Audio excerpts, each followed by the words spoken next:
qui m'a amené à travailler sur de l'accompagnement dans les quartiers sensibles, c'est plusieurs éléments. D'abord, effectivement, la question de l'enfermement sur soi et du communautarisme.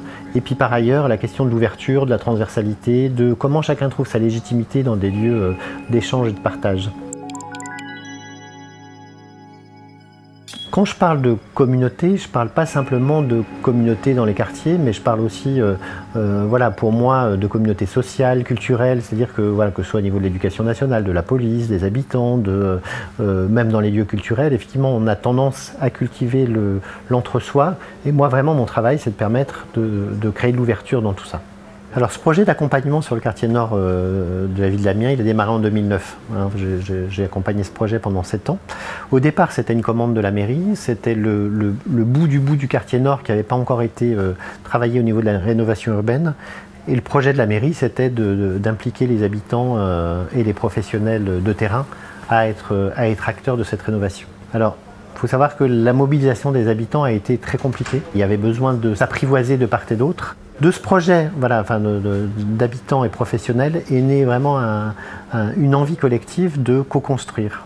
Et donc ils ont décidé de s'approprier un lieu qui s'appelle l'Albatros et de créer le collectif Albatros qui a duré pendant 5 ou 6 ans derrière, enfin, qui est un lieu effectivement où différents projets se menaient. L'idée, c'était à la fois de faire voilà, de l'accompagnement, de l'aide aux devoirs, il y a eu des repas qui ont eu lieu régulièrement, il y a eu différentes sorties et différentes activités, mais l'objet, c'est toujours de permettre de faire ensemble. L'objectif principal, c'est de créer du lien, de créer de la transversalité. Il n'est pas, voilà, de réaliser des projets spécifiques. Les projets spécifiques sont au service de cette transversalité.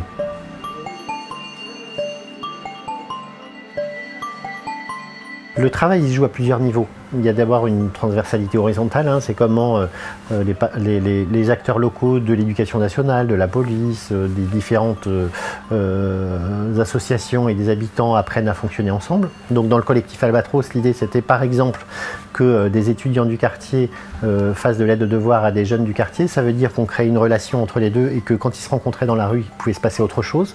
Et puis elle est aussi verticale, c'est-à-dire que donc moi j'avais aussi un comité de pilotage et un comité technique. Et l'idée c'est aussi les chefs de service et les élus apprennent à fonctionner de manière transversale. Donc l'idée c'est comment on maille de manière verticale et horizontale pour que les choses, pour qu'il y ait un vrai changement qui se mette en place.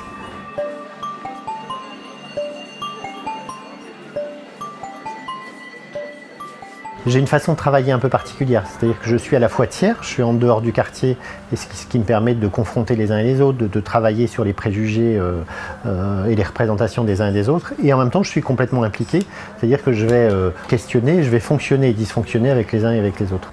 Et donc en 2011, fin 2011, début 2012, moi ce que je me rends compte vraiment dans le quartier, c'est qu'il y a une vraie problématique autour de plus en plus d'absence de professionnels l'après-midi sur le quartier. Par peur de caillassage, par peur divers et variés qui sont complètement légitimes. Et chaque institution demande à ses salariés de ne venir que le matin pour ne pas prendre de risques. Si c'est complètement légitime au sein de l'institution, ça pose un vrai problème sur le quartier, c'est que petit à petit, il n'y a plus d'acteurs professionnels ou il n'y a plus d'acteurs qui proposent du cadre dans le quartier. Et donc j'avais début 2012 proposé un projet à la mairie qui s'appelle voilà, la place de chacun dans l'espace public. Et l'idée c'était de travailler avec une 60aine d'acteurs du quartier, un tiers professionnel institutionnel, donc la police, éducation nationale, conseil général et compagnie, un tiers associatif et un tiers habitant, sur comment on fait ensemble, voilà, comment on peut améliorer le vivre et le travailler ensemble. Comment on fait pour revenir dans le quartier? Qu'est-ce qu'on pourrait faire pour que chacun puisse revenir? Il y a une trentaine de propositions qui en sont sorties, mais il y en a 2 que j'ai accompagnées plus particulièrement. La question de la relation entre la police et les jeunes, puisque des jeunes et des policiers qui étaient là avaient envie d'aller plus loin. Et donc voilà, entre 2015 et 2016, il y a eu un projet voilà, autour de la question des 2 roues dans le quartier et des incivilités qui a été mis en place en utilisant effectivement ces incivilités, mais le fond du problème, enfin le fond du sujet pour moi, c'était de travailler sur cette relation entre la police et les jeunes. Et puis la question de comment travailler ensemble sur le quartier et travailler nos postures professionnelles, animateurs jeunesse, animateurs sportifs et puis médiateurs sociaux, se sont retrouvés pendant 1 an autour d'un accompagnement et, voilà, et d'analyse de pratiques professionnelles pour prendre du recul sur leur travail. Moi, mon travail, c'est effectivement quand on fait le bilan, en fait, j'ai une commande de départ et puis il y a une demande qui émerge, soit par les habitants et les acteurs terrain, soit par mon observation, et puis il y a une nouvelle commande qui se met en place, et donc il y a tout ce qu'on appelle, nous, l'évolution de la commande-demande, commande-demande, commande-demande en fonction des besoins. Il y a deux éléments vraiment spécifiques à ma manière d'accompagner les projets. D'abord, effectivement, je suis plutôt quelqu'un qui lâche pas, et qui accroche et qui permet que les choses se passent dans le temps. Puis la deuxième chose, c'est que effectivement, on est dans des sujets très complexes et qu'il y a besoin effectivement des apports des uns et des autres, mais que c'est pas naturel ce fonctionnement collectif et que ça passe par du chaos, ça passe par de la tension, ça passe par voilà, une errance et une recherche. C'est vraiment un travail de créativité qui permet de trouver des solutions collectives autres que celles qu'on fait d'habitude, qu'on prend d'habitude. Et du coup, mon travail, c'est d'accompagner tout ce processus. Le dernier point que je voudrais évoquer, c'est que je crois pas en l'impossible.